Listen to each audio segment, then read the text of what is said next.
Sa dihang nakaangkon kag kaluwasan, sa dihang naghinulsol mituo og midawat ka ni Kristo, imong nabati, na feel nimo ang presensya sa Dios, puno ka sa presensya sa Dios, puno ka sa kalipay, puno ka sa kalinaw. Grabe ang kadasig nga imong natagamtaman na experience ni anang panahona.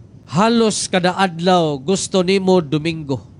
Walay hunong ang imong pagbasa sa iyang mga pulong. Kung maghisgot kag pag-ampo, tag-as kaayo kag inampuan. Kulang ra ang 5 minutos, 10 minutos, 20 minutos. Kaya gani nimo mag-ampo usa ka oras. Pero habang tumatagal, diri na mga kaigsunan, mga kagalaan.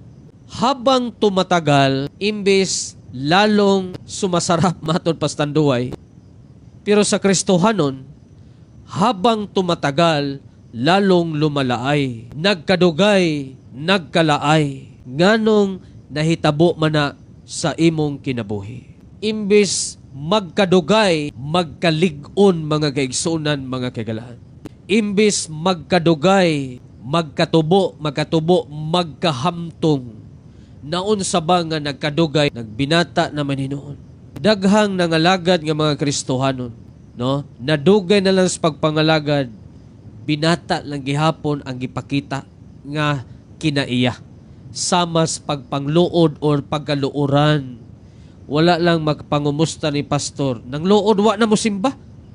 Tingnan si pastor, si sister or si brother, wa na mo simba. Nang luod, wa na kumusta ha. Example na mag-igsunan. Pero dili healthy ang kinaiya sa pagkaluoran.